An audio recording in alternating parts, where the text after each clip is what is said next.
ನಮಸ್ಕಾರ ಸ್ನೇಹಿತರೆ, ನಮ್ಮ ಇಂದಿನ ವಿಷಯ ಎಕ್ಸಾಮ್ 2022 ಪ್ರಾಕ್ಟೀಸ್ ಪೇಪರ್. ವಿದ್ಯಾರ್ಥಿಗಳಿಗೆ ಪ್ರಶ್ನೆ ಪತ್ರಿಕೆ ಪ್ರಾಕ್ಟೀಸ್ ಪೇಪರ್ ಆಗಿ ಇದರಲ್ಲಿ ಕೊಡಲಾಗಿದೆ. ಮೊದಲು ಹೋಮ್ವರ್ಕ್ ಶೀಟ್ ಕಂಪ್ಲೀಟ್ ರೆಡಿ ಮಾಡ್ಕೋರಿ. ಒಂದೊಂದಾಗಿ ಪ್ರಾಕ್ಟೀಸ್ ಹೋಮ್ವರ್ಕ್ ಶೀಟಲ್ಲಿ ಫಿಲ್ಅಪ್ ಮಾಡ್ರಿ. ಸೊ ಈ ಥರ ಒಂದು ಹೋಮ್ವರ್ಕ್ ಶೀಟ್ ರೆಡಿ ಮಾಡ್ಕೋರಿ ಕಂಪ್ಲೀಟ್. ಮತ್ತೊಂದು ಒಂದು ಬರೆದು ABCD ರಫ್ಲಿ ಕಂಪ್ಲೀಟ್ ಹಾಕೋರಿ. ಒಂದೊಂದು ಪ್ರಶ್ನೆ ಹೇಳ್ಕೊತ ಹೋಗ್ತೀನಿ. ನೀವು ಇದರಲ್ಲಿ ಹೋಮ್ವರ್ಕ್ ಶೀಟ್ನಲ್ಲಿ ಡಾರ್ಕ್ ಮಾಡ್ಕೊತೀರಿ ರೌಂಡಾಗಿ. ಒಂದೊಂದಾಗಿ ಸ್ಟಾರ್ಟ್ ಮಾಡೋಣ. ಈಗ 2022 ಪೇಪರ್ ಪ್ರಾಕ್ಟೀಸ್ ಪೇಪರ್. ಮೊದಲೇ ಸೂಚನೆ ಓದ್ಬೇಕು. ಈ ಸೂಚನೆಯಲ್ಲಿ ನೋಡ್ರಿ, ಈ 4ರಲ್ಲಿ ಒಂದು ಭಿನ್ನ ಆಗೈತಿ, ಅದು ಒಂದು ಸಪರೇಟ್ ಐತಿ. ಆ ಒಂದು ಭಿನ್ನವಾಗಿರುವಂಥ ಚಿತ್ರವನ್ನು ಕಂಡುಹಿಡಿಬೇಕು. ನೀವು ಯಾವ್ದು ಬೇಕಾದಂದ್ರೆ ಇದರಲ್ಲಿ ಆಯ್ಕೆ ಮಾಡ್ಕೋರಿ. ನಾನು ನೆಕ್ಸ್ಟ್ ಕ್ವಶನ್ ಕೊಡ್ತೀನಿ. ಒಂದನೇದಕ್ಕೆ 10 ಸೆಕೆಂಡ್ ಕೊಡ್ತೀನಿ.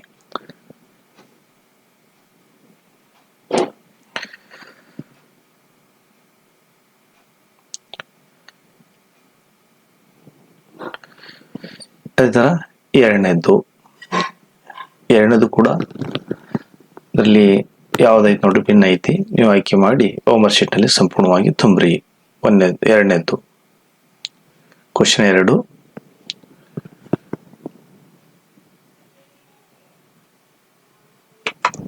ನೋಡ್ರಿ, ಎರಡನೇದ್ರೊಳಗೆ ABCD ಒಳಗೆ ಯಾವ್ದು ಬೇಕಾದ್ರೆ ನೀವು ಆಯ್ಕೆ ಮಾಡಿ ಹೋಮ್ವರ್ಕ್ ಶೀಟ್ನಲ್ಲಿ ಸಂಪೂರ್ಣವಾಗಿ ಎರಡನೇದು ಹಾಕ್ರಿ. ಈಗ ಪ್ರಶ್ನೆ 3ಕ್ಕೆ ಹೋಗೋಣ. ಪ್ರಶ್ನೆ 3ರಲ್ಲಿ ಇದರಲ್ಲಿ ಕೂಡ ಮೂರು ಸಮಾನ ಒಂದು ಭಿನ್ನ ಐತಿ. ಇದರಲ್ಲಿ ಯಾವ್ದು ಬೇಕಾದ್ರೆ ನೀವು A ಹಾಕ್ರಿ, ಅಥವಾ B ಹಾಕ್ರಿ, ಅಥವಾ C ಹಾಕ್ರಿ, ಅಥವಾ D ಹಾಕ್ರಿ. ಯಾವುದೇ ಒಂದು ಆಯ್ಕೆ ಮಾಡಿ ನೀವು ಕಲೆಕ್ಟ್ ಮಾಡಿ ಹಾಕ್ರಿ. ಇದಕ್ಕೆ 10 ಸೆಕೆಂಡ್ ಟೈಮ್ ಕೊಡ್ತೀವಿ. ಪ್ರಶ್ನೆ 4. ಪ್ರಶ್ನೆ 4ರಲ್ಲಿ ಕೂಡ ಒಂದು ಭಿನ್ನವಾಗಿದೆ, 3 ಸಮ ಇದ್ದಾವೆ ನೋಡ್ರಿ. ಅದರಲ್ಲಿ ನೀವು ಬೇಕಾದ ABCD ಅಲ್ಲಿ ಯಾವುದೇ ಬೇಕಾದ ಆಯ್ಕೆ ಮಾಡಿ ಹಾಕಿ ಹೋಮ್ವರ್ಕ್ ಶೀಟಲ್ಲಿ ಸಂಪೂರ್ಣವಾಗಿ. ಈಗ ಪ್ರಶ್ನೆ 5 ಹೋಗಿತ್ತು ಮುಂಚೆ ನಾವು ಸೂಚನೆಯನ್ನು ಓದಬೇಕು. 5ರಿಂದ 8ವರೆಗಿನ ಪ್ರಶ್ನೆಗಳಿಗೆ ಆಕೃತಿ ಸರಿಯಾಗಿ ಹೊಂದುವ ಆಕೃತಿಯನ್ನು ಕೊಟ್ಟಿದ್ದಾರೆ. ಇದರಲ್ಲಿ ಏನಾದ್ರು 5ನೇದು ಏನೈತಂದ್ರೆ, ಸೊ ಈ ಆಕೃತಿ ಸೇಮ್ ಇರುವಂತಹದ್ದು ಇದರೊಳಗೆ ಎಲ್ಲೈತಿ, ಎಕ್ಸಾಕ್ಟ್ಲಿ ಸೇಮ್ ಇರುವಂತಹದ್ದು ಎಲ್ಲೈತಿ ನೋಡಬೇಕು. ಸೊ ಪ್ರಶ್ನೆ 5ರಲ್ಲಿ ನೀವು ಯಾವ್ದು ಬೇಕಾದ ಪ್ರಯತ್ನ ಮಾಡ್ರಿ. A ಇರ್ಬೋದು, B ಇರ್ಬೋದು, C ಇರ್ಬೋದು, D ಇರ್ಬೋದು. ಯಾವುದು ಕೂಡ ಆಯ್ಕೆ ಮಾಡಿ ನೀವು ಫೈಲ್ ಮಾಡಿ ಹೋಮ್ವರ್ಕ್ ಶೀಟ್ನಲ್ಲಿ ಹಾಕಿ. 5ನೇದು ನಮಗೆ ಪ್ರತಿಯೊಂದಕ್ಕೆ 10 ಸೆಕೆಂಡ್ ಕೊಡಲಾಗುತ್ತದೆ. ಪ್ರಶ್ನೆ 6. ಪ್ರಶ್ನೆ 6 ಕೂಡ ಎಕ್ಸಾಕ್ಟ್ಲಿ ಇದರಲ್ಲಿ ಹೋಲುವಂಥದ್ದು ಯಾವುದೈತೆ ನೋಡಿ. A ಹಾಕ್ರಿ, ಅಥವಾ B ಹಾಕ್ರಿ, ಅಥವಾ C ಹಾಕ್ರಿ, ಅಥವಾ D ಹಾಕ್ರಿ. ಯಾವುದೇ ಕೂಡ ಆಯ್ಕೆ ಮಾಡಿ ನೀವು ಒಂದೊಂದೊಂದು ಆಯ್ಕೆ ಮಾಡಿ ಇದರಲ್ಲಿ ಸಂಪೂರ್ಣವಾಗಿ ಕ್ವಶನ್ ನಂಬರ್ 6 ವಿಚಾರ ಮಾಡಿ ಹಾಕ್ರಿ. ಪ್ರಶ್ನೆ 7ಕ್ಕೆ ಹೋಗೋಣ. ಪ್ರಶ್ನೆ 7 ಕೂಡ ಅದೇ ರೀತಿ ಐತಿ. ಸೊ ಇದರಲ್ಲಿ ಎಕ್ಸಾಕ್ಟ್ಲಿ ಇರುವಂಥದ್ದು ಯಾವುದೈತಿ ನೋಡಬೇಕು. ನೋಡಿ, ನಿಮ್ಮಲ್ಲಿ ABCDಯಲ್ಲಿ ನಿಮ್ಗೆ ಯಾವ್ದು ಅನ್ನಿಸ್ತೈತಿ ಅದು ನೀವು ಒಂದು ಫೈಲ್ ಮಾಡಿಕೊಂಡು 7ನೇದು ಹೋಮ್ವರ್ಕ್ ಶೀಟ್ನಲ್ಲಿ ಸಂಪೂರ್ಣವಾಗಿ ಹಾಕಬೇಕು. ಕ್ವಶನ್ ನಂಬರ್ 8ಗೆ ಹೋಗೋಣ. ಕ್ವಶನ್ ನಂಬರ್ 8 ಕೂಡ ಸೊ 1 2 3 4 5 6 7 8 9 6 7 9 ಐತೆ ನೋಡ್ರಿ. ಸೊ ಇದ್ರ ಎಕ್ಸಾಕ್ಟ್ಲಿ ಇದೇ ಥರ ಬರೆಯುವಂಥ ಇದರಲ್ಲಿ ಎಲ್ಲೈತಿ ABCDಯಲ್ಲಿ ನೋಡಿ ಆಯ್ಕೆ ಮಾಡಿ ಹೋಮ್ವರ್ಕ್ ಶೀಟ್ನಲ್ಲಿ ಸಂಪೂರ್ಣವಾಗಿ ನೀವು ಡಾರ್ಕ್ ಮಾಡಿ ಹಾಕಬೇಕು. ಹೋಮ್ವರ್ಕ್ ಶೀಟ್ ಒಂದು ರಫ್ ರೆಡಿ ಮಾಡ್ಕೊರಿ. ಸೊ ಕ್ವಶನ್ 8 ಆಗೋದು ಅದು ನೋಡ್ರಿ. ನೆಕ್ಸ್ಟ್ ಸೂಚನೆ ಓದಬೇಕು. ಸೂಚನೆ ಓದಿ ಮುಂದಿನ ಪ್ರಶ್ನೆಗೆ ಹೋಗೋಣ. ಈ ಸೂಚನೆ ನೋಡ್ರಿ, 9ರಿಂದ 12ವರೆಗಿನ ಎಡಭಾಗದಲ್ಲಿ ಸಮಸ್ಯೆ ಒಂದು ಭಾಗ ಕಾಣೆಯಾಗಿದೆ. ಬಲಭಾಗದಲ್ಲಿ ABCD ಉತ್ತರ ಆಕೃತಿಗಳು ಮತ್ತು ದಿಕ್ಕನ್ನು ಬದಲಿಸಿವೆ. ಅಂದ್ರೆ ಇಲ್ಲಿ ಒಂದು 4 ಭಾಗದಲ್ಲಿ ಒಂದು ಕಟ್ ಆಗೈತೆ. ಇದರಲ್ಲಿ ಇದು ಯಾವ್ದು ಕೊಡ್ತೈತಿ ನೀವು ಫೈನಲ್ ಮಾಡಿ ಹಾಕಬೇಕು. ಸೊ ಕ್ವಶನ್ ನಂಬರ್ 9 ನೀವು ಸ್ಟಾರ್ಟ್ ಮಾಡಿ ವಿಚಾರ ಮಾಡಿ. ಸೊ ಅದ್ರಾಗ A ಐತಿ, B ಐತಿ, C ಐತಿ, D ಐತಿ ನೋಡಿ ನೀವು ಸಂಪೂರ್ಣವಾಗಿ ಹಾಕ್ಬಹುದು ಯಾವ್ದು ಬೇಕಾದ. ನಿಮ್ಗೆ ಯಾವ್ದು ಅನ್ನಿಸ್ತೈತಿ ನೋಡ್ರಿ, ಸಂಪೂರ್ಣವಾಗಿ ಯಾವ್ದು ಆಯ್ಕೆ ಮಾಡಿ ಹಾಕ್ಬಹುದು. ಕ್ವಶನ್ ನಂಬರ್ 10ಗೆ ಹೋಗೋಣ. ಕ್ವಶನ್ ನಂಬರ್ 10 ನೋಡ್ರಿ. ಸೊ ಇದ್ರಾಗ ಒಂದು ಕಟ್ ಆಗೈತಿ. ಈ ಕಟ್ ಆದಲ್ಲಿ ABCDಯಲ್ಲಿ ನಿಮಗೆ ಯಾವ್ದು ಅನಿಸ್ತೈತಿ ನೀವು ಅದು ಫೈನಲ್ ಮಾಡಿ ಅದ್ರಾಗ ನೀವು ಸಂಪೂರ್ಣವಾಗಿ ಹಾಕ್ಬಿಡ್ರಿ. ಕ್ವಶನ್ ನಂಬರ್ 11ಗೆ ಹೋಗೋಣ. ಕ್ವಶನ್ ನಂಬರ್ 11 ಒಳಗೆ ಇದ್ರ ಕೂಡ 4ರಲ್ಲಿ ಒಂದು ಬಾಕ್ಸ್ ಹೋಗೈತಿ. ಆ ಬಾಕ್ಸ್ ಇದ್ರಾಗ ಈ ABCDಯಲ್ಲಿ ಯಾವ್ದು ಕೊಡ್ತೈತಿ ನೀವು ಒಂದು ಫೈನಲ್ ಮಾಡಿಕೊಂಡು ಅದಕ್ಕೆ ಏನು ಮಾಡ್ರಿ ನೀವು ಒಂದು ಹೋಮ್ ಅಸೈನ್ಮೆಂಟ್ ಸಂಪೂರ್ಣವಾಗಿ ಹಾಕ್ರಿ. ಕ್ವಶನ್ ನಂಬರ್ 12 ಹೋಗೋಣ. ಕ್ವಶನ್ ನಂಬರ್ 12ನಲ್ಲಿ ಕೂಡ ಒಂದು ಬಾಕ್ಸ್ ಖಾಲಿ ಐತಿ. ಸೊ ಈ ABCDಯಲ್ಲಿ ಯಾವುದು ನಮಗೆ ಐತಿ ಅದನ್ನು ನೀವು ಕಂಪ್ಲೀಟ್ ಮಾಡಿಕೊಂಡು ಇದ್ರಾಗ ಯಾವ್ದು ಬರ್ತೈತಿ ನೋಡಿ ಹಾಕ್ರಿ. ಕ್ವಶನ್ 12ರಲ್ಲಿ ಆಯ್ಕೆ ಮಾಡಿದ ನಂತರ ಮತ್ತೆ ಸೂಚನೆಯನ್ನು ಭಾಗ 4ರಲ್ಲಿ 11 14ವರೆಗಿನ 3 ಸಮಸ್ಯೆಗಳು 4ನೇ ಆಕೃತಿಯ ಜಾಗವನ್ನು ಬಿಡಿಸಲಾಗಿದೆ. ಆಕೃತಿಯ ಸರಣಿಯಲ್ಲಿ ಅಂದರೆ ಸರಣಿ ಇರ್ತದೆ, ಒಂದಾಗ ಇದು ಚೇಂಜ್ ಆಗ್ತಿರ್ತೈತೆ ನೋಡ್ರಿ. ಇಲ್ಲಿ 1 2 3 4 ಅದಾವ. ಸೊ ಮತ್ತೆ ಕೆಳಗಡೆ ಮತ್ತೆ 3 ಅದಾವ. ಸೊ ಮತ್ತೆ 2 ಅದು ಮತ್ತೆ 1 ಬರ್ಬಹುದು. ಅಂದ್ರೆ 13ರಲ್ಲಿ ಯಾವುದೇ ಕೂಡ ನೀವು ಆಯ್ಕೆ ಮಾಡಿ ನೀವು ಸಂಪೂರ್ಣವಾಗಿ ತುಂಬ್ರಿ. ಯಾವುದೇ ಕೂಡ ಆಯ್ಕೆ ಮಾಡ್ರಿ. ಪ್ರಶ್ನೆ 14 ಹೋಗೋಣ. ಹೋಮ್ವರ್ಕ್ ಶೀಟ್ನಲ್ಲಿ ಸಂಪೂರ್ಣವಾಗಿ ಕ್ವಶನ್ ನಂಬರ್ 13 ತುಂಬ್ರಿ. ಈ ಕ್ವಶನ್ ನಂಬರ್ 14ಗೆ ಹೋಗೋಣ. ಕ್ವಶನ್ ನಂಬರ್ 14ರಲ್ಲಿ ಕೂಡ ಚಿತ್ರ 1ನೇದು ನೋಡ್ರಿ, 2ನೇದು ನೋಡ್ರಿ, 3ನೇದು ನೋಡ್ರಿ, 4ನೇದು ನೋಡ್ರಿ, ಏನೇನು ಚೇಂಜ್ ಆಗೈತಿ ನೋಡಿ. ಸೊ ನಿಮಗೆ ಯಾವ್ದು ಅನ್ನಿಸ್ತೈತಿ ಕಂಟಿನ್ಯೂ ಮಾಡಿಕೊಂಡು ನೀವು ಇದರಲ್ಲಿ ABCDಯಲ್ಲಿ ಯಾವುದೇ ಕೂಡ ಆಯ್ಕೆ ಮಾಡಿ ಹಾಕ್ಬಹುದು. ಕ್ವಶನ್ ನಂಬರ್ 15ಗೆ ಹೋಗೋಣ. ಕ್ವಶನ್ ನಂಬರ್ 15ರಲ್ಲಿ ಕೂಡ ಸರಣಿಯಲ್ಲಿ ಮುಂದುವರಿತಿರ್ತೈತಿ. ಯಾವ್ದು ನೆಕ್ಸ್ಟ್ ಯಾವ್ದಾದೈತಿ ಅದು ನೋಡಿ ನೀವು ಕಂಪ್ಲೀಟ್ ಹಾಕ್ರಿ.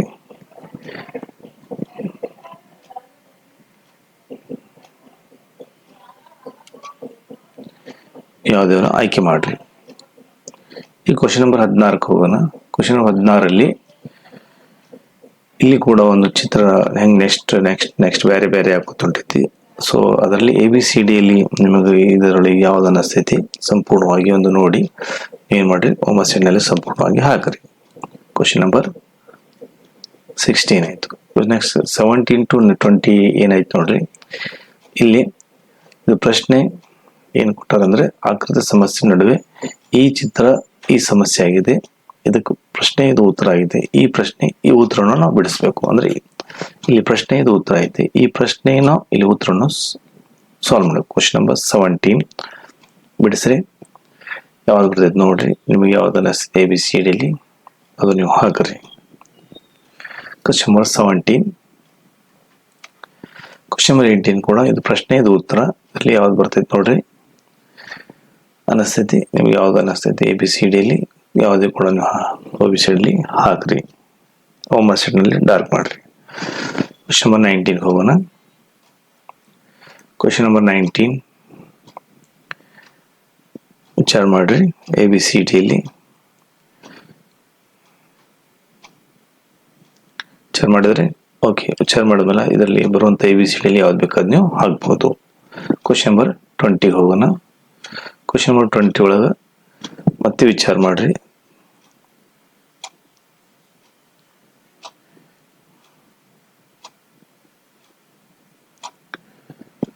ಸೊ ABCD ಒಳಗ ನಿಮ್ಗೆ ಯಾವ್ದು ಬರ್ತೈತಿ ಅದನ್ನ ನೀವು ಫೈನಲ್ ಮಾಡಿಕೊಂಡು ABCD ಒಳಗೆ ಹಾಕ್ರಿ. ಮತ್ತೆ 21ರಿಂದ 24ವರೆಗೆ ಸೂಚನೆ ಅಂದ್ರೆ ಇಲ್ಲಿ ಕಟ್ಟಾದಂತ ಭಾಗ ಇದ್ರಾಗ ಎಲ್ಲಿ ಐತೆ ಇದು ಕಟ್ಟಾದ 21ನೇದು ನೋಡ್ರಿ. 21ನೇದೊಳಗ ಇಲ್ಲಿ ಕಟ್ಟಾಗದ ಭಾಗ ಇದ್ರಾಗ ಎಲ್ಲಿ ಐತಿ ನೋಡ್ಬೇಕು. ವಿಚಾರ ಮಾಡ್ರಿ. ಇದ್ರೊಳಗೆ ABCD ಒಳಗೆ ಯಾವ್ದು ಬರ್ತೈತಿ ನೀವು ಯಾವ್ದು ಬೇಕಾದ ಹಾಕೋಬಹುದು. ABCD ಒಳಗ ಒಂದು ಆಯ್ಕೆ ಮಾಡಿ ನೀವು ಬಿಡ್ರಿ. ಸೊ ಕ್ವಶನ್ 22ಕ್ಕೆ ಹೋಗೋಣ.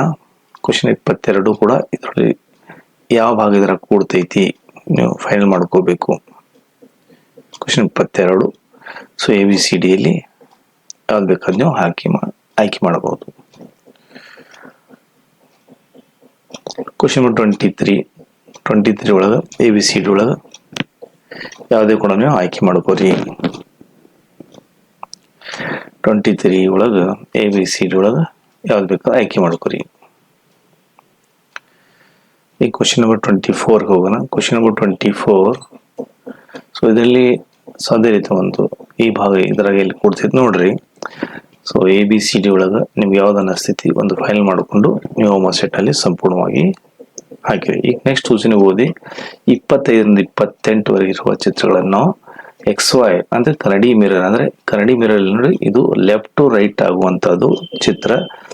ಲೆಫ್ಟ್ ಟು ರೈಟ್ ಕನ್ನಡಿ ನಾವು ಫೈಂಡ್ ಔಟ್ ಮಾಡೋದು ಲೆಫ್ಟ್ ಟು ರೈಟ್ ವಸ್ತುವನ್ನು ಚೇಂಜ್ ಆಗಿರ್ಬೇಕು. ಸೊ 25 ನೋಡ್ರಿ ಸಂಪೂರ್ಣವಾಗಿ ಕೇರ್ಫುಲಿ. ಸೊ ಇದರ ABCD ಯಲ್ಲಿ ನಿಮ್ಗೆ ಇದು ಯಾವ್ದು ಅನಿಸ್ತೈತಿ ಸಂಪೂರ್ಣವಾಗಿ ಹಾಕಿ ಬಿಡ್ರಿ. So next 26. 26 ಕೂಡ ಚಿತ್ರ ನೋಡ್ರಿ ಲೆಫ್ಟ್ ಟು ರೈಟ್ ಮೂವ್ ಆಗಿರ್ಬೇಕು, ಅಂದ್ರೆ ತಿರುಗಿರ್ಬೇಕು. ABCD ಒಂದು ಥಿಂಕ್ ಮಾಡ್ರಿ ಯಾವ್ದು ನಿಮ್ಗೆ ಅನಿಸ್ತೈತಿ ಅದು ಸಂಪೂರ್ಣವಾಗಿ ಇದ್ರಾಗ ಯಾವ್ದು ಅನಿಸ್ತೈತಿ ನಿಮ್ಗೆ ಅದು ನೀವು ಹಾಕಿ ಹೋಮ್ ಅಸೈಟ್ ಸಂಪೂರ್ಣವಾಗಿ ತುಂಬ್ರಿ.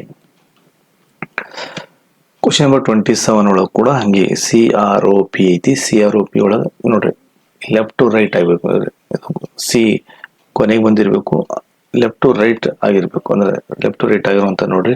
ಈ ABCD ಯಲ್ಲಿ ನಿಮ್ಗೆ ಯಾವ್ದು ಅನಿಸ್ತೈತಿ ಕಂಪ್ಲೀಟ್ ನೀವೇನ್ ಮಾಡ್ರಿ ಅದು ಕಂಪ್ಲೀಟ್ ಆಗಿ ಹೋಮ್ ಅಸೈಟ್ ನಲ್ಲಿ ತುಂಬ್ರಿ. 27. ಕ್ವಶನ್ ನಂಬರ್ 28 ಒಳಗೆ ಕೂಡ ಅದೇ ರೀತಿ ಚಿತ್ರ ನೋಡ್ರಿ 28. So left to right move ಆಗುವಂತ ಯಾವ್ದೈತಿ ಲೆಫ್ಟ್ ಟು ರೈಟ್ ಅಂದ್ರೆ ನೀವು ಕೂತಂತ ನಿಮ್ ಲೆಫ್ಟ್ ರೈಟ್ ಆಗುವಂತ ಮೂವ್ ABCD ಯಲ್ಲಿ ಯಾವ್ದೈತಿ ನೋಡಿ ಅದನ್ನ ನೀವು ಸಂಪೂರ್ಣವಾಗಿ ಹೋಮ್ ಅಸೈಟ್ ನಲ್ಲಿ ಡಾರ್ಕ್ ಹಾಕ್ರಿ. ಈಗ ನೆಕ್ಸ್ಟ್ ಮತ್ತೆ ಸೂಚನೆ ಓದಬೇಕು. 29-32ವರೆಗಿನ ಪ್ರಶ್ನೆಗಳಿಗೆ ಒಂದು ಕಾಗದದ ಹಾಳೆಯನ್ನು ಮಡಚಲಾಗಿ ತೂತು ಮಾಡಲಾಗಿದೆ, ಅಂದ್ರೆ ಫೋಲ್ಡಿಂಗ್ ಪೇಪರ್ ಅನ್ನ. ಇದು ನೋಡ್ರಿ ಈ ಫೋಲ್ಡಿಂಗ್ ಪೇಪರ್ ಕಟ್ ಮಾಡಿದಾಗ ನಾವು ಓಪನ್ ಮಾಡಿದಾಗ ಈ ಪೇಪರ್ ಫೋಲ್ಡ್ ಮಾಡಿ ಕಟ್ ಮಾಡಿದಾಗ ಓಪನ್ ಮಾಡಿದಾಗ ಯಾವ ಚಿತ್ರದಲ್ಲಿ ಬರ್ತೈತಿ ಇದು ಫೋಲ್ಡ್ ಮಾಡೋದು, ಇದಕ್ಕೆ ಫೋಲ್ಡ್, ಇದಕ್ಕೆ ಫೋಲ್ಡ್ ಮಾಡೋದು, ಇಲ್ಲಿ ಕಟ್ ಮಾಡಿ ರೌಂಡ್ ಮಾಡಿದ್ವಿ ನಾವು. ಸೊ ರೌಂಡ್ ಮಾಡಿದಾಗ ನಾವು ಏನ್ ಮಾಡಬೇಕು, ಸೊ ಇದರಲ್ಲಿ ಯಾವ ಚಿತ್ರವನ್ನು ನಾವು ಬರ್ತೈತಿ ನಾವು ಫೈನಲ್ ಮಾಡಬೇಕು. ಅದ್ರಲ್ಲಿ ನೀವು ಹೋಮ್ ಅಸೈಟ್ ನಲ್ಲಿ ಸಂಪೂರ್ಣವಾಗಿ ವಿಚಾರ ಮಾಡಿ ಹಾಕ್ರಿ. ಕ್ವಶನ್ ನಂಬರ್ 30 ಒಳಗ ಕ್ವಶನ್ ನಂಬರ್ 30 ನೋಡ್ರಿ. ಇಲ್ಲಿ ಫೋಲ್ಡ್ ಆಯ್ತು, ಇಲ್ಲಿ ಫೋಲ್ಡ್ ಆಯ್ತು, ಇಲ್ಲಿ ಫೋಲ್ಡ್ ಆಯ್ತು. ಸೊ ಹೋಮ್ ಅಸೈಟ್ ನಲ್ಲಿ ನೀವು ಯಾವ್ದು ಬೇಕಾದ್ರೂ ಓಪನ್ ಮಾಡಿ ಸಂಪೂರ್ಣವಾಗಿ ಯಾವುದೇ ವಿಚಾರ ಮಾಡಿ ನೀವು ಹಾಕ್ರಿ. ಕ್ವಶನ್ ನಂಬರ್ 31 ವಿಚಾರ ಮಾಡ್ರಿ. 10 ಸೆಕೆಂಡ್ ಕೊಡ್ತೀನಿ, ವಿಚಾರ ಮಾಡಿದ್ರಿ. ಸೊ ABCD ಯಲ್ಲಿ ಬೇಕಾದನ್ನು ಆಯ್ಕೆ ಮಾಡಿ ಹಾಕ್ರಿ. ಕ್ವಶನ್ ನಂಬರ್ 32 ಮತ್ತೆ ನಾ 10 ಸೆಕೆಂಡ್ ಟೈಮ್ ಕೊಡ್ತೀನಿ, ವಿಚಾರ ಮಾಡ್ರಿ.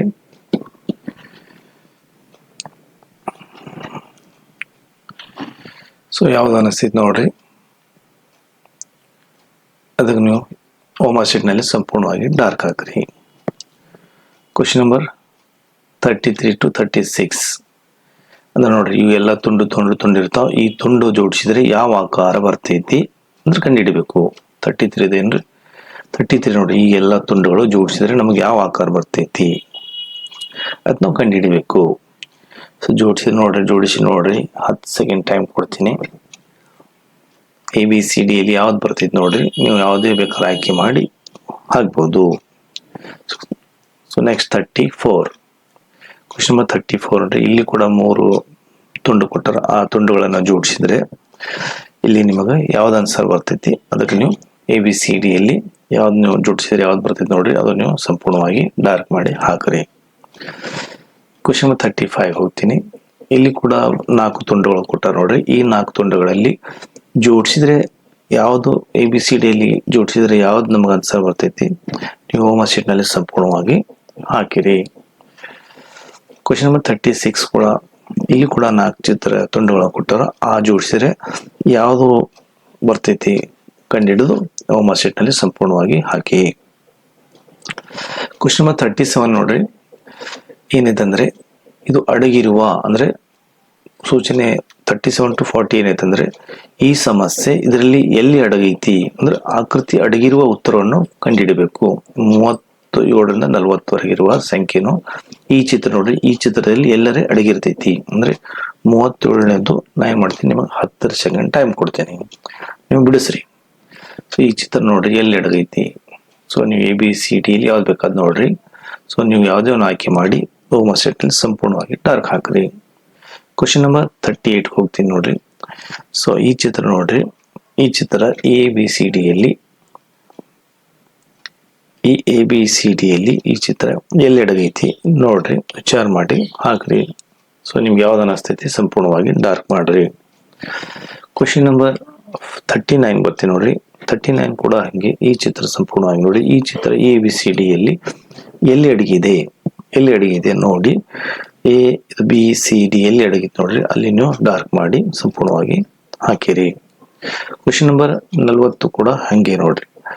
ಈ ಏನೈತಿ ನೋಡ್ರಿ, ಈ ಚಿತ್ರ ಇದ್ರಾಗ ಎಲ್ಲಿ ಅಡಗೈತಿ, A ಆಯ್ತು, B ಆಯ್ತು, C ಆಯ್ತು, D ಆಯ್ತು, ಯಾವ್ದು ಬೇಕಾದಿರ್ಬೋದು, ಇಲ್ಲಿ ಸಂಪೂರ್ಣವಾಗಿ ಡಾರ್ಕ್ ಮಾಡಿ ಹಾಕಿರಿ. ಕ್ವಶನ್ ನಂಬರ್ 41 ನೋಡ್ರಿ, ನಮಗೆ ಅಂಕಗಣಿತ ಬರ್ತಂದ್ರೆ ಮ್ಯಾಥ್ಸ್ ಬರ್ತೈತಿ. ಮ್ಯಾಥ್ಸ್ ಇವಾಗ ನೀವು ಮಾಡಬೇಕು, ಬರೀ ಡೈರೆಕ್ಟ್ ನೋಡಿ ಹಾಕ್ಲಕ್ ಬರೋದಿಲ್ಲ. ಮೊದಲು ಒಂದು ಕಚ್ಚಾ ರಫ್ ಪೇಪರ್ ತಗೊಂಡು ಅದ್ರಾಗ ನಾವು ಪ್ರತಿಯೊಂದು ಲೆಕ್ಕ ಬಿಡಿಸಿದ ಮೇಲೆ ನಮಗೆ ಆನ್ಸರ್ ಬರ್ತೈತಿ. ಬರೀ ಈಗ ನೋಡೋಣ ಗೊತ್ತಾಗೋದಿಲ್ಲ, ಒಂದು ರಫ್ ಪೇಪರ್ ತಗೋಬೇಕು. ಸೊ 2 ಅಂಕಿಯ ಸ್ವಾಭಾವಿಕ ಸಂಖ್ಯೆಗಳಲ್ಲಿ ನೀವು ರಫ್ ಮಾಡಿದಾಗ ನಿಮಗೆ ಯಾವ್ದು ಅನಿಸ್ತೈತಿ, ಅದ್ರಾಗ ಯಾವ್ದು ಅನಿಸ್ತೈತಿ ನಿಮಗೆ ಆನ್ಸರ್ ನೋಡ್ರಿ, ಅದೇನ್ ಮಾಡ್ಬೇಕು, ನೀವು ಸಂಪೂರ್ಣವಾಗಿ ಹೋಮ್ ಅಸೆಟ್ ನಲ್ಲಿ ಡಾರ್ಕ್ ಮಾಡಬೇಕು. ಅದೇ ತರ 42 ಏನೈತಿ ನೋಡ್ರಿ, ಒಂದು ಸಂಖ್ಯೆಯಿಂದ ಆ ಸಂಖ್ಯೆಯ ಅಂಕಿಗಳ ಮೊತ್ತವನ್ನು ಕಳೆಯಲಾಗುತ್ತದೆ. ಫಲಿತಾಂಶದ ಸಂಖ್ಯೆಯು ಯಾವಾಗಲೂ ಇದರಿಂದ ಭಾಗಿಸಲ್ಪಡುತ್ತದೆ. ಇದು ಕೂಡ ನೋಡ್ರಿ, ರಫ್ ಪೇಪರ್ ತಗೊಂಡು ನೀವು ಅದ್ರಾಗ ರಫ್ ಮಾಡಿ ಅಂದ್ರೆ ಕಚ್ಚಾ ಮಾಡಿ ಇದ್ರಾಗ ನಿಮ್ಗೆ ಯಾವ್ದು ABCDಯಲ್ಲಿ ಯಾವ್ದು ಆನ್ಸರ್ ಬನಿಸ್ತದೆ ಅದು ಸಂಪೂರ್ಣವಾಗಿ ನೀವು ಹಾಕ್ಬೇಕು. ಸೊ ಅದೇ ರೀತಿ 43 ಇಲ್ಲಿ ನೋಡ್ರಿ, 1/13 7 + 2 × 5 × 11 + 2 × 13 ಈ ಸಮೀಕರಣ ಬಿಡಿಸಿದಾಗ ಈ ABCDಯಲ್ಲಿ ನಮಗೆ ಇಲ್ಲಿ ಯಾವ್ದು ಆನ್ಸರ್ ಬರ್ತೈತಿ ನೋಡ್ರಿ, ಆ ಸಂಪೂರ್ಣವಾಗಿ ನೀವು ಬಿಡಿಸಿ ಹಾಕ್ಬೇಕು. ಕ್ವಶನ್ ನಂಬರ್ 44 ನೋಡ್ರಿ, 6.6, 6.06, 6.006 ಮತ್ತು 6.006 ಒಟ್ಟು ಮೊತ್ತ ಅಂದ್ರೆ ಪ್ಲಸ್ ಮಾಡಬೇಕು. ಈ ಪ್ಲಸ್ ಮಾಡಿದಾಗ ನಮಗೆ ಇದ್ರಾಗ ಯಾವುದು ABCDಯಲ್ಲಿ ಯಾವ್ದು ಆನ್ಸರ್ ಬರ್ತೈತೆ ನೋಡ್ರಿ, ಅದನ್ನ ಸಂಪೂರ್ಣವಾಗಿ ಹೋಮ್ ಅಸೆಟ್ ನಲ್ಲಿ ತುಂಬಬೇಕು. ಈ ಕ್ವಶನ್ ನಂಬರ್ 45 ಹೋಗೋಣ. ಈ ಕ್ವಶನ್ ನಂಬರ್ 45 0.0725 ಅನ್ನು ಅತ್ಯಂತ ಸರಳವಾದ ಭಿನ್ನರಾಶಿ ರೂಪದಲ್ಲಿ ಬರೆದಾಗ ಈ ಕೆಳಗಿನ ಫಲಿತಾಂಶ ದೊರೆಯುತ್ತದೆ. ಈ ನೋಡ್ರಿ, ಈ ABCDಯಲ್ಲಿ ನಮಗೆ ಯಾವ್ದು ಆನ್ಸರ್ ಬರ್ತೈತಿ ರಫ್ನಾಗ ಬಿಡಿಸಿ ಹೋಮ್ ಅಸೆಟ್ ನಲ್ಲಿ ಸಂಪೂರ್ಣವಾಗಿ ಡಾರ್ಕ್ ಮಾಡಿ ಹಾಕ್ಬೇಕು. ಈ ಕ್ವಶನ್ ನಂಬರ್ 46 ಒಳಗ ABCDಯಲ್ಲಿ 25, 35, 75 ಇದು LCM ಕಂಡಿಡ್ಬೇಕು. ಅಂದ್ರೆ LCM ಅಂದ್ರೆ ನೀವು ಕಂಪಲ್ಸರಿ ರಫ್ ಸೈಡಿಗೆ ಒಂದು ಪೇಪರ್ ತಗೊಂಡು LCM ಮಾಡಿಬೇಕು. ಅಂದ್ರೆ ಅವಾಗ ನಮಗೆ ಯಾವ್ದು ಬರ್ತದೆ ಆನ್ಸರ್ ನಮಗೆ ಗೊತ್ತಾಗುತ್ತದೆ. ಸೊ ಕ್ವಶನ್ ನಂಬರ್ 47 ಹೋಗೋಣ. ಅತ್ಯಂತ ಚಿಕ್ಕ 4 ಅಂಕಿ ಸಂಖ್ಯೆ ಮತ್ತು ಅವಿಭಾಜ್ಯ ಸಂಖ್ಯೆಗಳ ಲಬ್ಧ ರೂಪದಲ್ಲಿ ವ್ಯಕ್ತಪಡಿಸಿದಾಗ ಯಾವ್ದು ಬರ್ತೈತೆ ನಮಗೆ ಕಂಡಿಡೀರಿ. ಆಪ್ಷನ್ಸ್ ಇಲ್ಲಿ ಕೊಡ್ತೀನಿ ನೋಡ್ರಿ. ಸೊ 49 ಆಪ್ಷನ್ಸ್ ಇಲ್ಲಿ ಅದು ಯಾವ್ದು ಬೇಕಾದ್ರೆ ನೀವು ಆಯ್ಕೆ ಮಾಡಿ ಬರಿಬಹುದು.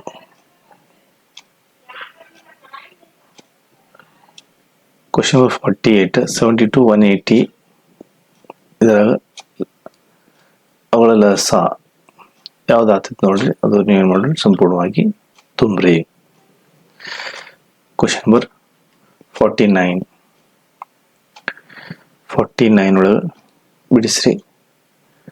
ಸೊ ಯಾವ್ದು ನಿಮ್ಗೆ ಆನ್ಸರ್ ಬರ್ತದೆ ನೋಡಿ, ಅದು ಸಂಪೂರ್ಣವಾಗಿ ತುಂಬ್ರಿ. ಕ್ವಶನ್ ನಂಬರ್ 50, ಪ್ರತಿ ಗಂಟೆಗೆ 72 ಕಿಲೋಮೀಟರ್ ವೇಗದಲ್ಲಿ ಚಲಿಸುವ ಒಂದು ರೈಲು ಮಧ್ಯಾಹ್ನ 2:15ಕ್ಕೆ ನಿಲ್ದಾಣದಿಂದ ಹೊರಡುತ್ತದೆ. 50 ಕಿಲೋಮೀಟರ್ ದೂರವಿರುವ ಮತ್ತೊಂದು ನಿಲ್ದಾಣವನ್ನು ಆ ರೈಲು ಯಾವ ಸಮಯಕ್ಕೆ ತಲುಪುತ್ತದೆ. ಇಲ್ಲಿ ನಾವು ರಫ್ ಒಂದು ಕಚ್ಚಾ ತಗೊಂಡು ರಫ್ ಮಾಡಿದಾಗ ನಮಗೆ ಸಂಪೂರ್ಣವಾಗಿ ಆನ್ಸರ್ ಬರ್ತೈತಿ. ನೀವು ಒಂದು ಕಚ್ಚಾ ತಗೊಂಡು ರಫ್ ಆಗ್ಬೇಕು. ಓಕೆ, ಸೊ ಕ್ವಶನ್ ನಂಬರ್ 51ಗೆ ಹೋಗೋಣ. ಒಂದು ಸಭಾಂಗಣದ ಉದ್ದ ಮತ್ತು ಅಗಲದ ನಡುವಿನ ವ್ಯತ್ಯಾಸ 23 ಮೀಟರ್. ಸಭಾಂಗಣದ ನೆಲದ ಪರಿಧಿ 206 ಮೀಟರ್. ಆದ್ರೆ ನೆಲದ ವಿಸ್ತೀರ್ಣ ಚದರ ಮೀಟರ್ಗಳಲ್ಲಿ ಕಂಡುಹಿಡಿಯಿರಿ. ಸೊ 51ನೇದು ಕೂಡ ನೀವು ಏನ್ ಮಾಡ್ಬೇಕು, ಒಂದು ರಫ್ ತಗೊಂಡು ಅದರಲ್ಲಿ ಯಾವ್ದು ಬರ್ತೈತಿ ABCDಯಲ್ಲಿ ಯಾವ್ದು ಬರ್ತೈತಿ ಕಚ್ಚಲ್ ತುಂಬಿ ನೀವು ಮಾಡಿದಾಗ ಅವಾಗ ನೀವು ಆಪ್ಷನ್ಸ್ ಫೈನಲ್ ಮಾಡ್ಕೋಬೇಕು. ಅವಾಗ ಹೋಮ್ ಅಸೆಟ್ ಅಲ್ಲಿ ತುಂಬಬೇಕು. ಒಂದೇದು ಯಾವ್ದು ಬರ್ತಿತ್ತು ನೋಡ್ರಿ, ನೀವು ಅದು ತುಂಬ್ರಿ. ಸೊ ನೆಕ್ಸ್ಟ್ 52ನೇದು ಕ್ವಶನ್, 52ನೇದು 12.1 ದಶಮಾಂಶ ಸಮಾನ ಇದಾಗಿರ್ತದೆ. ಅಂದ್ರೆ ಇದು ಗುಣಾಕಾರ ಮಾಡಿ 14 ಭಾಗಿಸಿದ್ರೆ ಇದರಲ್ಲಿ ABCD ಯಲ್ಲಿ ನಿಮಗೆ ಇದು ಯಾವ್ದು ಆನ್ಸರ್ ಬರ್ತೈತಿ ಸಂಪೂರ್ಣವಾಗಿ ತುಂಬ್ರಿ. ಕ್ವಶನ್ ನಂಬರ್ 53ಕ್ಕೆ ಹೋಗೋಣ. 8% ಸರಳ ಬಡ್ಡಿಯಲ್ಲಿ 1500 ಮೊತ್ತವು 1800 ಆಗಲು ಎಷ್ಟು ವರ್ಷಗಳ ಬೇಕಾಗುತ್ತದೆ? ಈ ಲೆಕ್ಕವನ್ನು ಕಚ್ಚದಲ್ಲಿ ನೀವು ಸಂಪೂರ್ಣವಾಗಿ ತುಂಬಿ ಎಷ್ಟು ವರ್ಷ ಬೇಕಾಗ್ತದೆ ABCD ಆಯ್ಕೆ ಮಾಡಿ ಎಷ್ಟು ಟೈಮ್ ಬೇಕಾದ್ರೆ ಪೌಸ್ ಮಾಡಿ ಇಳಿಸ್ರಿ, ಮುಂದಿನ ಲೆಕ್ಕ ಬಿಡಿಸ್ರಿ. Okay, so next question number ನಾವು 54ಗೆ ಹೋಗೋಣ. ಇನ್ನು ಕೊನೆಯಲ್ಲಿ ಏನು ಮಾಡ್ತೀನಿ ನೋಡ್ರಿ, ಆನ್ಸರ್ ಹೇಳ್ತೀನಿ ಅಷ್ಟು, ನೀವು ಆಮೇಲೆ ರೇಟ್ ಹಾಕಬರುತ್ತೆ. ಒಂದು ಸೈಕಲ್ನ ಬೆಲೆಯಲ್ಲಿ 20% ಇಳಿಕೆಯಾಗಿದ್ದರಿಂದ ಅದು ಬೇಡಿಕೆಯಲ್ಲಿ 20% ಏರಿಕೆಯಾಗಿತ್ತು. ಇದರಿಂದ ಅಂಗಡಿ ಮಾರಾಟ ಬೆಲೆ ಬೇರೆ ಪರಿಣಾಮ ಏನು ಅಂದ್ರೆ ಶೇಕಡದಲ್ಲಿ ಯಾವ್ದು ಬರ್ತಿದೆ ಕಂಡುಹಿಡಬೇಕು. 54ನೇದ್ದು ಲೆಕ್ಕ ಮಾಡಿ ಕಂಡುಹಿಡಿದಾಗ ನಮ್ಗೆ ಅವಾಗ ಗೊತ್ತಾಗ್ತೈತಿ. 55ನೇದು ನೋಡ್ರಿ, ಇದು ಲೆಕ್ಕವನ್ನು ಸಂಪೂರ್ಣವಾಗಿ ಬಿಡಿಸಿದ ಮೇಲೆ ಒಂದು ರಫ್ ಪೇಪರ್ ತಗೊಂಡು ಸಂಪೂರ್ಣವಾಗಿ ಬಿಡಿಸ್ರಿ, ಇದರಿಗೆ ಯಾವ ಆನ್ಸರ್ ಬರ್ತದೆ ನಮಗೆ ಗೊತ್ತಾಗ್ತದೆ. ಸೊ 56 4 ವರ್ಷಗಳ ಸರಳ ಬಡ್ಡಿಯಲ್ಲಿ 600 ಮೊತ್ತವು 720 ಆಗುತ್ತದೆ. ಬಡ್ಡಿ ದರ 7% ಏರಿಕೆಯಾಗಿದೆ. 4 ವರ್ಷಗಳಲ್ಲಿ ಅದರ ಮೊತ್ತ ಎಷ್ಟಾಗುತ್ತದೆ ಅಂದ್ರೆ ABCD ಇಲ್ಲಿ ಯಾವ್ದೈತಿ ನೋಡಿ ತುಂಬ್ರಿ. ಒಂದು ರಫ್ ಪೇಪರ್ ಮಾಡಿ ಮುಂದಿನ ಲೆಕ್ಕ ತುಂಬ್ರಿ. ಸೊ 57ನೇದು 2.34 ಮೀಟರ್ ಉದ್ದದ ಒಂದು ತಂತಿಯ ತುಂಡು 2 ತುಂಡುಗಳಾಗಿ ಮುರಿಯಿತು. ಒಂದು ತುಂಡು ಮತ್ತೊಂದು ತುಂಡಿಗೆ 5/8 ಮೀಟರ್ ಜಾಸ್ತಿ ಉದ್ದವಿದೆ. ಹೆಚ್ಚು ಉದ್ದಿರುವ ತಂತಿ ಉದ್ದ ಇದಾಗಿದೆ. ಸೊ ಇದ್ರೊಳಗೆ ಯಾವ್ದು ಬರ್ತಿದೆ ನೋಡ್ರಿ, ABCD ರಫ್ ಮಾಡಿ ಬಿಡಿಸ್ರಿ. ಈಗ ನಾವು ಮೊದಲೇ ವಿಡಿಯೋ ಕೊಟ್ಟಿರೋ ಆ ವಿಡಿಯೋ ನೋಡಿ ಇದು ಆಮೇಲೆ ಪ್ರಾಕ್ಟೀಸ್ ಮಾಡ್ರಿ. ಇದರಲ್ಲಿ ಯಾವ್ದು ಬರ್ತಿದೆ ನೋಡಿ ಸಂಪೂರ್ಣವಾಗಿ ತುಂಬ್ರಿ. 58 6 ಸೆಂಟಿಮೀಟರ್ ಅಂಚುಗಳನ್ನು ಹೊಂದಿರುವ ಒಂದು ಸೀಸದ ಘನವನ್ನು 27 ಸಮಾನ ಘನ ರೂಪಿಸಲು ಕರಗಿಸಲಾಗಿದೆ. ಪ್ರತಿ ಸಣ್ಣ ಘನದ ಅಂಚಿನ ಉದ್ದವು ABCD ಯಲ್ಲಿ ಯಾವ್ದು ಬರ್ತಿದೆ ನೋಡ್ರಿ, ಅದು ನೀವು ಸಂಪೂರ್ಣವಾಗಿ ತುಂಬ್ರಿ.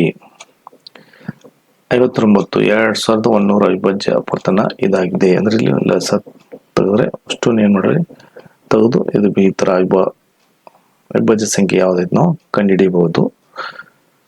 ಇದರೊಳಗೆ ಯಾವ್ದೈತೆ ನೀವು ಬೇಕಾದಂಗೆ ತಗೋಬಹುದು. 60ನೇದು 50 ಮೀಟರ್ ಉದ್ದದ ಒಂದು ಕೊಠಡಿಯ ನೆಲವನ್ನು ಸಂಪೂರ್ಣವಾಗಿ ಮುಚ್ಚಲು 15 ಸೆಂಟಿಮೀಟರ್ 12 ಸೆಂಟಿಮೀಟರ್ ಅಳತೆ 7500 ಟೈಲ್ಸ್ಗಳನ್ನು ಬೇಕಾಗುತ್ತೆ. ಹಾಗಾದರೆ ಕೊಠಡಿಯ ಅಗಲು ಇದರಿಗೆ ಎಷ್ಟು ಬರ್ತೈತಿ, ನಾವು ರಫ್ ಪೇಪರ್ನ ಬಿಡಿಸಿ ಯಾವ್ದು ನಮಗೆ ಸ್ಪೈನಲ್ ಅನ್ನಿಸ್ತೈತೆ ಅದನ್ನು ನಾವು ಯಾವ್ದು ಬೇಕು ಹಾಕ್ಬೋದು. ಈಗ ನೆಕ್ಸ್ಟ್ ನೋಡ್ರಿ ಗದ್ಯ ಭಾಗ ಬರ್ತಾವ ಅಂದ್ರೆ ಭಾಷಾ ಅಭ್ಯಾಸ. ಇದರಲ್ಲಿ ಪ್ರತಿಯೊಂದರಲ್ಲಿ ಒಂದು ಚಲೋ ಕತಿ ಕೊಟ್ಟಿರ್ತಾರೆ, ಅದು ಸಂಪೂರ್ಣವಾಗಿ ನೀವು ಓದಬೇಕು.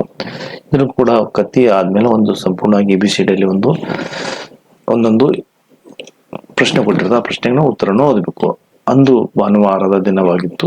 ಹರೀಶನು ಉದ್ಯಾನವನದಲ್ಲಿ ತನ್ನ ಸ್ನೇಹಿತನೊಂದಿಗೆ ಆಟವಾಡುತ್ತಿದ್ದನು. ಅಲ್ಲಿ ಹತ್ತಿರದಲ್ಲಿ ಒಂದು ಕೋಳ ಮತ್ತು ಹರೀಶ್ ಈಜಲು ಬಯಸಿದನು. ಅವನು ನೀರನ್ನು ಸಿಡಿಸುವುದರಿಂದ ಕೋಳಕ್ಕೆ ಹಾರಿದನು. ಕೋಳದ ಮತ್ತೊಂದು ತುದಿಯಲ್ಲಿ ನೀರಿನಲ್ಲಿ ಕೆಲವು ಬಾತುಕೋಳಿಗಳಿದ್ದವು. ಹರೀಶ್ ಸಾಧಾರಣವಾಗಿ ಬಿಸಿಲು ಮತ್ತು ತಣ್ಣಗಿನ ನೀರಿನಲ್ಲಿ ಸಂತೋಷದಿಂದ ಸಂಭ್ರಮಿಸುತ್ತಾ ಈಜುತ್ತಿದ್ದನು. ತಕ್ಷಣದಲ್ಲಿ ಒಂದು ಜೋರಾದ ಶಬ್ದ ಅವನಿಗೆ ಕೇಳಿಸಿತು ಮತ್ತು ನೀರು ಸಿಡಿಯಿತು. ಕೊಳದ ಒಳಗೆ ಯಾರಾದರೂ ಹಾರಿದರೆ ತನ್ನ ಸುತ್ತಲೂ ನೋಡಿದನು, ಅವನು ಯಾರೊಬ್ಬರನ್ನು ಕಾಣಲಿಲ್ಲ. ಇಷ್ಟು ಗದ್ಯ ಭಾಗ ಓದಿದ ಮೇಲೆ ಏನ್ ಮಾಡಬೇಕು, ನೀವು ಒಂದು ಪ್ರಶ್ನೆಯಾಗಿ ಓದಬೇಕು. ಸೊ 61ನೇದೊಳಗ ಹರೀಶನು ತನ್ನ ಜೊತೆಗೆ ಡ್ಯಾಶ್ ಉದ್ಯಾನವನ್ನು ಆಟವಾಡುತ್ತಿದ್ದನು. ಸೊ ಇಲ್ಲಿ ಯಾರ ಜೊತೆ ಆಟ ಆಡತ್ತಿದ್ದಪ್ಪ, ಸೋದರರ ಜೊತೆ, ಸಹಪಾಠಿಯರ ಜೊತೆ, ಸ್ನೇಹಿತರ ಜೊತೆ, ಗುಂಪು ಜೊತೆ. ಸೊ ನೀವು ಆಯ್ಕೆ ಮಾಡಿ ಯಾವ್ದು ಬೇಕಂದ್ರೆ ನೀವು ಹಾಕಿಬೇಕು. Question number 60. ಕ್ವಶನ್ ನಂಬರ್ 62ಕ್ಕೆ ಹೋಗೋಣ. ಹರೀಶ್ ಕೋಳಕ್ಕೆ ಡ್ಯಾಶ್ ಹಾರಿದನು. ಈಜಲು ಮೀನನ್ನು ಹಿಡಿಯಲು. ಸ್ವಾಭಾವಿಕವಾಗಿ ಎಲ್ಲರೂ ಈಜಲು ಹಾಕ್ತಾರೆ, ನೀವು ಹಾಕ್ರಿ ಬೇಕಾದ್ರೆ. ಸೊ ಕ್ವಶನ್ ನಂಬರ್ ನಾವು 62ಗೆ ಹೋಗೋಣ. 62 ಆಯ್ತು. 63 ಕ್ವಶನ್ ನಂಬರ್ 63. ವಾತಾವರಣ ಡ್ಯಾಶ್ ಆಗಿತ್ತು. ತುಂಬಾ ಸೆಕೆ ಆಗಿತ್ತು. ಸಾಧಾರಣ ಬಿಸಿಲು, ತುಂಬಾ ತಂಪು, ಮಳೆಯೊಂದಿಗೆ ತಂಪು ಆಗಿತ್ತು. ಸೊ ನೀವು ಇದರೊಳಗೆ ಯಾವ್ದು ಬೇಕಾದ್ರೆ ನೀವು ಆಯ್ಕೆ ಮಾಡಿ ಹಾಕ್ಬೋದು. ಕ್ವಶನ್ ನಂಬರ್ 64 ಅಲ್ಲಿ ಕೊಳದಲ್ಲಿ ಬೇರೆ ಬೇರೆ ಯಾರು ಇದ್ದರು? ಕೆಲವು ಬಾತುಕೋಳಿಗಳು, ಇಬ್ಬರು ಬಾಲಕರು, ಇಬ್ಬರು ಪಾಲಕರು, ಇಬ್ಬರು ಬಾಲಕರು, ಹರೀಶ್ ಸ್ನೇಹಿತರು, ಮೀನು ಹಿಡಿಯೋರು. ಸೊ ಇದ್ರಾಗ ಯಾರಿದ್ದರು ನೋಡ್ರಿ, ಅದರಾಗ ಬರೆಯಿರಿ. ಕ್ವಶನ್ ನಂಬರ್ 5, ಹಾರಿದ ಪದದ ಅರ್ಥ ಕೊಡುವ ಮತ್ತೊಂದು ಪದ ಜಾರಿದ, ಬಿದ್ದ, ಜಿಗಿದ, ಹತ್ತಿರ. ಸೊ ಇದ್ರ ಯಾವ್ದು ಬರ್ತಿದ್ ನೀವು ಹೋಮ್ವರ್ಕ್ ಸಂಪೂರ್ಣವಾಗಿ ಹಾಕ್ರಿ. ಅಂದ್ರೆ ಒಂದ್ರೊಳಗೆ 5 ಪ್ರಶ್ನೆ ಬರ್ತಾವ. ಈಗ 2ನೇ ಗದ್ಯ ಭಾಗನ ಓದಬೇಕು. ಹಾವುಗಳು ಪ್ರಾಣಿಗಳ ಸರೀಸೃಪಗಳ ವರ್ಗಕ್ಕೆ ಸೇರಿವೆ. ಈ ಗುಂಪು ಮೊಸಳೆಗಳ, ಹಲ್ಲಿಗಳು, ಆಮೆಗಳನ್ನು ಒಳಗೊಂಡಿದೆ. ಅವು ಹಾವುಗಳನ್ನು ಕಾಡುಗಳಲ್ಲಿ, ಮರುಭೂಮಿಗಳಲ್ಲಿ ಮತ್ತು ಕೆರೆಗಳಲ್ಲಿ ಬಹುತೇಕ ಎಲ್ಲಾ ಕಡೆಯೂ ಕಂಡು ಬರುತ್ತವೆ. ಪ್ರತಿ ವರ್ಷ ಪೂರ್ತಿ ಹಿಮದಿಂದ ಕೂಡಿದ ನೆಲವಿರುವ ಸ್ಥಳದಲ್ಲಿ ಒಂದು ಬದುಕುಳಿಯುವುದಿಲ್ಲ. ಹಾವು ಬಹಳ ಮಂದ ದೃಷ್ಟಿಯನ್ನು ಹೊಂದಿದೆ. ಅದು ತೊಂದರೆಗಳಿಂದ ತಪ್ಪಿಸಿಕೊಳ್ಳಲು ಮತ್ತು ಆಹಾರವನ್ನು ಹುಡುಕಲು ತನ್ನ ಇತರ ಇಂದ್ರಿಯಗಳನ್ನು ಬಳಸುತ್ತದೆ. ಕೆಲವು ಹಾವುಗಳನ್ನು ತಮ್ಮ ಮೂಗಿನ ಮೂಲಕ ವಾಸನೆಯನ್ನು ಸಂಗ್ರಹಿಸುತ್ತವೆ, ಆದರೆ ಬಹುತೇಕ ಹಾವುಗಳು ತಮ್ಮ ನಾಲಿಗೆಯ ಮೂಲಕ ವಾಸನೆ ಸಂಗ್ರಹಿಸುತ್ತವೆ. ಹಾವಿನ ದೇಹವು ಕೋಶದ ಪದರಗಳಿಂದ ರಚಿತವಾದ ಉರುಪೆಯನ್ನು ಹೊಂದಿರುತ್ತದೆ. ಪ್ರತಿ ವರ್ಷಕ್ಕೆ ಕೆಲವು ಬಾರಿ ಹಾವು ತನ್ನ ಚರ್ಮದ ಹೊರಭಾಗ ಮೃತ ಚರ್ಮವನ್ನು ಹೊರಹಾಕುತ್ತದೆ. ಈ ಕೆಳಗಿನ ಕೋಶ ಏಕಕಾಲದಲ್ಲಿ ಹಾವಿನ ರಕ್ಷಣಾತ್ಮಕ ಹೊದಿಕೆ ಹೊರ ಪದರವನ್ನು ರೂಪಿಸುತ್ತದೆ. ಈಗ ಕ್ವಶನ್ ನಂಬರ್ 66 ನೋಡೋಣ. ಹಾವು ಡ್ಯಾಶ್ ಎನ್ನುತ್ತಾರೆ? ಹಲ್ಲಿಗಳು, ಉರುಪೆಗಳು, ಸರೀಸೃಪಗಳು, ಆಮೆಗಳು. ಹಾವು ನೋಡ್ರಿ ಯಾವ್ದಂತ ನೋಡ್ರಿ, ಅದಾಗ ನೀವು ಹೋಮ್ವರ್ಕ್ ಸಂಪೂರ್ಣವಾಗಿ ತುಂಬ್ರಿ. ಕ್ವಶನ್ ನಂಬರ್ 67, ಹಾವುಗಳು ಇಲ್ಲಿ ಬದುಕುಳಿಯುವುದಿಲ್ಲ. ಹಿಮದಿಂದ ಕೂಡಿದ ಸ್ಥಳಗಳಲ್ಲಿ, ಮರುಭೂಮಿಯಲ್ಲಿ, ಅರಣ್ಯಗಳಲ್ಲಿ, ಕೆರೆಗಳಲ್ಲಿ, ಎಲ್ಲಿ ನೋಡ್ರಿ, ಎಲ್ಲಿ ಬದುಕುಳಿಯುವುದಿಲ್ಲ. ನೀವು ಹೋಮ್ವರ್ಕ್ ಸಂಪೂರ್ಣವಾಗಿ ABCD ಯಾವ್ದು ಬೇಕಾದ ಆಯ್ಕೆ ಮಾಡಿ ಹಾಕ್ರಿ. ಕ್ವಶನ್ ನಂಬರ್ 68 ನಲ್ಲಿ ಹಾವುಗಳು ಮಂದ ಡ್ಯಾಶ್ ಹೊಂದಿವೆ. ವಾಸನೆ ಸಂಗ್ರಹಿಸುವಿಕೆ, ಕೇಳಿಸುವಿಕೆ, ಸ್ಪರ್ಶದಿಂದ ದೃಷ್ಟಿ. ಇದು ಯಾವ್ದು ನೀವು ಅನಿಸ್ತೈತೆ ನೋಡ್ರಿ, ಅದ್ರಾಗ ನೀವು ಹಾಕ್ರಿ. 68 ಅಲ್ಲಿ ಆಯ್ಕೆ ಮಾಡಿ ಹೋಮ್ವರ್ಕ್ ಸಂಪೂರ್ಣವಾಗಿ ಹಾಕ್ರಿ. ಕ್ವಶನ್ ನಂಬರ್ 69, ಹಾವನ್ನು ಗಾಯಗಳಿಂದ ಡ್ಯಾಶ್ ರಕ್ಷಿಸುತ್ತದೆ. ನಾಲಿಗೆ, ಹುರುಪೆ, ಮೃತ ಚರ್ಮ, ಮೂಗು. ಇದ್ರೊಳಗೆ ಯಾವ್ದು ಬರ್ತಿದ್ ನೋಡ್ರಿ, ಅದ್ರಾಗ ನೀವು ಒಂದು ಆಯ್ಕೆ ಮಾಡಿ ಹಾಕ್ರಿ. ಕ್ವಶನ್ ನಂಬರ್ 70, ಬದುಕು ಪದದ ಅರ್ಥ ಜೀವಿಸು, ಚಲನೆ, ತಪ್ಪಿಸಿಕೊಳ್ಳು, ಸಂಬಂಧಿತ. ಇದ್ರಾಗ ಯಾವ್ದು ಬರ್ತಿದ್ ನೋಡ್ರಿ, ಅದನ್ನ ನೀವು ಆಯ್ಕೆ ಮಾಡಿ 70 ಒಳಗ ಅದನ್ನ ನೀವು ಹಾಕ್ರಿ. ಈಗ ನಾವು ನೆಕ್ಸ್ಟ್ ಗದ್ಯ ಭಾಗ ಓದಬೇಕು. 3ನೇ ಗದ್ಯ ಭಾಗ. ಟೋಟಲ್ 4 ಗದ್ಯ ಭಾಗ ಇರ್ತಾವ ನೋಡ್ರಿ. ಹಾಲು ಉತ್ತಮ ಆಹಾರ. ಇದು ನೀರು, ಸಕ್ಕರೆ, ಕೊಬ್ಬು, ವಿಟಮಿನ್ ಮತ್ತು ಪ್ರೋಟೀನ್ಗಳನ್ನು ಹೊಂದಿದೆ. ಜನರು ವಿವಿಧ ಪ್ರಾಣಿಗಳಿಂದ ಪಡೆದ ಹಾಲನ್ನು ಕುಡಿಯುತ್ತಾರೆ. ಇಂಗ್ಲೆಂಡ್ನಲ್ಲಿ ಮತ್ತು ಇತರ ಶೀತ ಪ್ರದೇಶಗಳಲ್ಲಿ ಹಸುಗಳಿವೆ. ಅರೇಬಿಯಾ ಮತ್ತು ಮಧ್ಯ ಏಷ್ಯಾದ ಒಣ ಶುಷ್ಕ ಪ್ರದೇಶಗಳಲ್ಲಿ ಒಂಟೆಗಳಿವೆ. ಭಾರತದಲ್ಲಿ ಹಸುಗಳು ಮತ್ತು ಎಮ್ಮೆಗಳಿವೆ. ಬಹುತೇಕ ಸ್ಥಳಗಳಲ್ಲಿ ಮೇಕೆಗಳಿವೆ. ಜನರ ಹಸುಗಳು ಮತ್ತು ಇತರ ಪ್ರಾಣಿಗಳನ್ನು ಇಟ್ಟುಕೊಂಡರೆ ಅವರು ಸಾಕಷ್ಟು ಹಾಲು ಪಡೆಯುತ್ತಾರೆ. ಹಾಲಿನಿಂದ ಅವರು ಬೆಣ್ಣೆ ಮತ್ತು ಗಿಣ್ಣು ಮಾಡಬಹುದು. ನಾವು ಬಳಸುವ ಹಾಲು ಕ್ರಿಮಿ ಮುಕ್ತ ಮತ್ತು ಶುದ್ಧವಾಗಿರುವ ಅವಶ್ಯಕವಾಗಿದೆ. ಅಶುದ್ಧ ಹಾಲು ಮಾನವನ ದೇಹಕ್ಕೆ ಒಳ್ಳೆಯದನ್ನು ಮಾಡುವುದಕ್ಕಿಂತ ಹೆಚ್ಚು ಹಾನಿ ಉಂಟು ಮಾಡುತ್ತದೆ. ಈ ಕ್ವಶನ್ ನಂಬರ್ 71 ನೋಡೋಣ. ಸೊ 71 ಒಳಗೆ ಏನೈತೆ ನೋಡ್ರಿ, ಜನರು ಡ್ಯಾಶ್ ಪ್ರಾಣಿಗಳಿಂದ ಹಾಲನ್ನು ಪಡೆಯುತ್ತಾರೆ. ಸೊ ಒಂದೇ ರೀತಿ ಆಗ್ಬಹುದು, ವಿವಿಧ ರೀತಿ ಆಗ್ಬೋದು, ಸಮಾನ ರೀತಿ ಆಗ್ಬೋದು, ಬೇರೆ ಬೇರೆ ರೀತಿ ಆಗ್ಬೋದು. ಸೊ ನಾವು ಯಾವ್ದು ಬೇಕಾದ್ರೆ 70 ಒಳಗೆ ನೀವು ಆಯ್ಕೆ ಮಾಡಿ ಬರೆಯಿರಿ. ಕ್ವಶನ್ ನಂಬರ್ 72 ಹೋಗೋಣ. ಕ್ವಶನ್ ನಂಬರ್ 72 ಒಳಗೆ ಏನೈತೆ ನೋಡ್ರಿ, ಡ್ಯಾಶ್ ಪ್ರದೇಶಗಳಲ್ಲಿ ಒಂಟೆಗಳಿವೆ. ಶೀತ, ಹಿಮಗಟ್ಟಿದ, ಒಣ, ತಂಪಾದ. ಸೊ ಯಾವ್ದೈತೆ ನೋಡ್ರಿ ಆಯ್ಕೆ ಮಾಡಿ ನೀವು ಮುಂದೆ ಬರೆಯಿರಿ. ಕ್ವಶನ್ ನಂಬರ್ 73, ಜನರು ಹಸುವಿನ ರೀತಿಯ ಪ್ರಾಣಿಗಳನ್ನು ಇಟ್ಟುಕೊಂಡರೆ ಅವರು ಡ್ಯಾಶ್ ಹಾಲನ್ನು ಪಡೆಯುತ್ತಾರೆ. ಸ್ವಲ್ಪ, ಕಡಿಮೆ, ಚಿಕ್ಕ, ಸಾಕಷ್ಟು.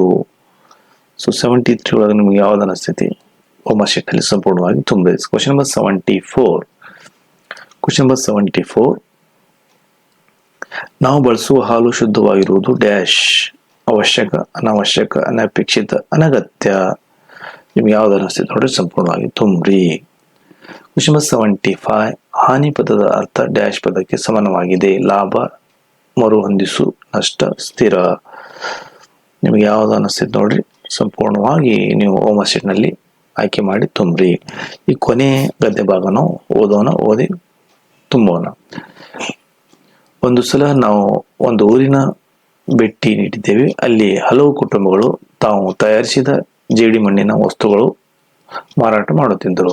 ನಮ್ಮೆಲ್ಲರನ್ನು ಬಹುವಾಗಿ ಆಕರ್ಷಿಸಿದವರೆಂದರೆ ನಿರ್ದಿಷ್ಟ ಕುಟುಂಬಗಳಿಂದ ಮಾಡಲ್ಪಟ್ಟ ಕೃತಕ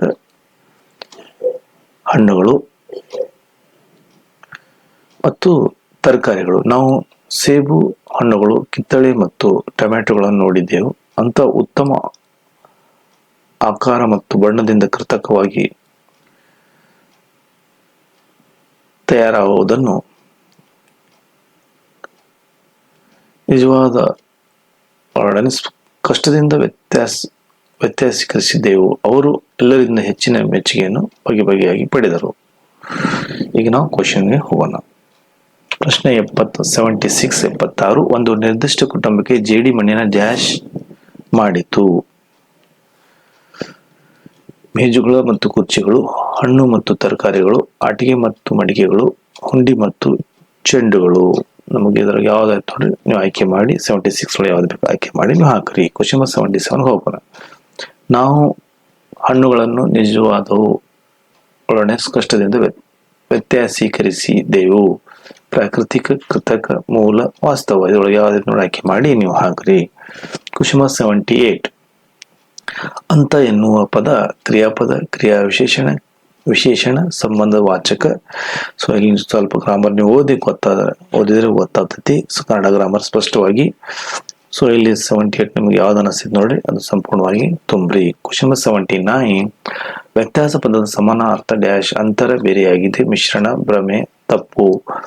ಸೊ 79 ಯಾವ್ದು ಬೇಕಾದ್ರೂ ನೀವು ಆಯ್ಕೆ ಮಾಡಿ ಹಾಕ್ರಿ. ಕೊನೆ ಪ್ರಶ್ನೆ. ಎಲ್ಲ ಮತ್ತು ಬಗೆ ಎನ್ನುವ ಅರ್ಥವು ಡ್ಯಾಶ್ ಆಗಿದೆ.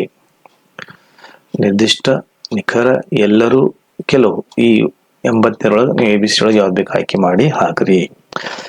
ಈಗ ನೋಡ್ರಿ ಕೊನೆಯಾಗಿ ಒಂದು ಮಾತು. ಸೊ ಇದಕ್ಕೆ ಮುಂಚೆ ನಾವು ವಿಡಿಯೋ ಬಿಟ್ಟು ಆನ್ಸರ್ ಬಿಟ್ಟೆ ನೋಡ್ರಿ. ಈ ಕಂಪ್ಲೀಟ್ ಆದ್ಮೇಲೆ ನೀವು ಆನ್ಸರ್ ಚೆಕ್ ಮಾಡ್ಕೋಬೇಕು. ನಾವು ಒಂದೊಂದಾಗಿ ಆನ್ಸರ್ ಹೇಳ್ತೀನಿ, ನೀವು ಒಂದೇದೊಳಗೆ ಹಿಂಗ ರೆಡ್ ಪೆನ್ ತಗೊಂಡು ಒಂದೊಂದಾಗಿ ಚೆಕ್ ಮಾಡ್ಕೊತ ಹೋಗ್ರಿ. ನಾ ಆನ್ಸರ್ ಹೇಳ್ಕೊತ ಹೋಗ್ತೀನಿ, ನೀವು ರೈಟ್ ಇದ್ರೆ ರೈಟ್ ಹಾಕ್ರಿ, ರಾಂಗ್ ಇದ್ರೆ ರಾಂಗ್ ಹಾಕೋತ ಹೋಗ್ರಿ. ಒಂದೊಂದಾಗಿ ನಾ ಆನ್ಸರ್ ನಿಮ್ಗೆ ಹೇಳ್ತೀನಿ ನೋಡ್ರಿ. ಒಂದು ಪೆನ್ ತಗೋರಿ. ಪ್ರಶ್ನೆ ಪತ್ರಿಕೆ 2022 ಒಂದೊಂದಾಗಿ ನಾವು ಉತ್ತರ ಹೇಳ್ಕೊತ ಹೋಗ್ತೀನಿ. ನೀವು ರೈಟ್ ಇದ್ರೆ ರೈಟ್ ಆಗ್ರಿ, ರಾಂಗ್ ಇದ್ರೆ ರಾಂಗ್ ಆಗ್ರಿ. Okay, ready, start.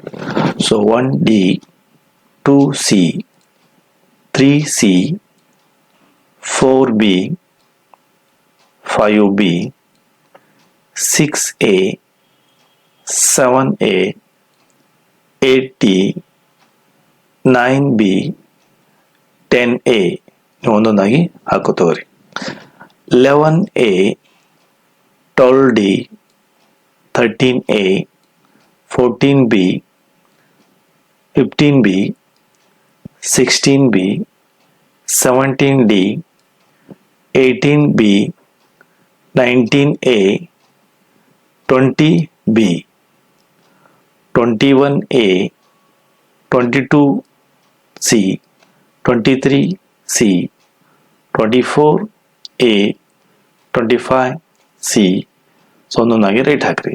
26B, 27B, 28A, 29C, 30C, 31A, 32A, 33C, 34B, 35D, 36B, 37C, 38A, 39B, 40D. So ಒಂದೊಂದಾಗಿ ರೈಟ್ ಇದೆ ರೈಟ್ ಆಗಿ, ರಾಂಗ್ ಇದ್ರೆ ರಾಂಗ್ ಹಾಕ್ರಿ. ಕ್ವಶನ್ ನಂಬರ್ 41 ಬರೋಣ. 41B, 42D, 43C, 44B, 45B, 46D, 47C, 48B, 49A, 50B. So ಒಂದೊಂದಾಗಿ right ಹಾಕ್ರಿ, wrong ಇದ್ರೆ wrong ಹಾಕ್ರಿ, ರೈಟ್ ಇದ್ರೆ ರೈಟ್ ಹಾಕ್ರಿ. ಕ್ವಶನ್ ನಂಬರ್ 51 ಬರೋಣ. 51B, 52C, 53C, 54A, 55C, 56B, 57A, 58B, 59C, 60A. So ಒಂದೊಂದಾಗಿ right ಹಾಕ್ರಿ. ರೈಟ್ ಇದ್ರೆ ರೈಟು, ರಾಂಗ್ ಇದ್ರೆ ರಾಂಗ್ ಹಾಕ್ರಿ. 61C, 62A, 63B, 64A, 65C, 66A, 66C, 66C ಹಾಕಿ ನೋಡಿ. 67A, 68D, 69B, 70A. ಅಷ್ಟು ಸಂಪೂರ್ಣ ಹಾಕ್ರಿ. ರೈಟ್ ಇದ್ರೆ ರೈಟ್ ಹಾಕ್ರಿ, ರಾಂಗ್ ಇದ್ರೆ ರಾಂಗ್ ಹಾಕ್ರಿ. 71B, 72C, 73D, 74A, 75C, 78, 78B, 77B, 78C, 79A, 80C. ಮತ್ತು ಯಾವ್ದು ಹಿಂದೆ ಮುಂದೆ ಆದ್ರೂ ಇನ್ನೊಮ್ಮೆ ಅಷ್ಟು 1 to 80 ನೋಡ್ಕೋರಿ. ಸೊ ಅಷ್ಟು ಸಂಪೂರ್ಣವಾಗಿ ಎಣಿಸ್ರಿ. ತಪ್ಪ ಎಷ್ಟಾಗಿ ಅಷ್ಟು ಎಣಿಸ್ರಿ, ಸರಿ ಎಷ್ಟಾಗಿ ಎಣಿಸ್ರಿ. ಸರಿ ಮತ್ತು ತಪ್ಪುಗಳಲ್ಲಿ ವ್ಯತ್ಯಾಸ ಮಾಡ್ಕೋರಿ. ಎಷ್ಟು ತಪ್ಪಾಗ್ಯೋ ಮತ್ತೆ ನೀವು ಮತ್ತೆ ಇನ್ನೊಮ್ಮೆ ಪ್ರಾಕ್ಟೀಸ್ ಮಾಡ್ರಿ. ಇನ್ನೊಮ್ಮೆ ಪ್ರಾಕ್ಟೀಸ್ ಮಾಡಿದಾಗ ಅಷ್ಟು ತಪ್ಪು ಆಗಬಾರ್ದು. ಮತ್ತೆ ಮತ್ತೆ ಪ್ರಾಕ್ಟೀಸ್ ಮಾಡಿದ್ರೆ ನೀವು 80ಗೆ 80 ತಗೋಬೇಕು. ಅಂದ್ರೆ ನಿಮ್ಗೆ ಎಕ್ಸಾಮ್ ಈಸಿ ಆಗತ್ತೆ ನೋಡ್ರಿ.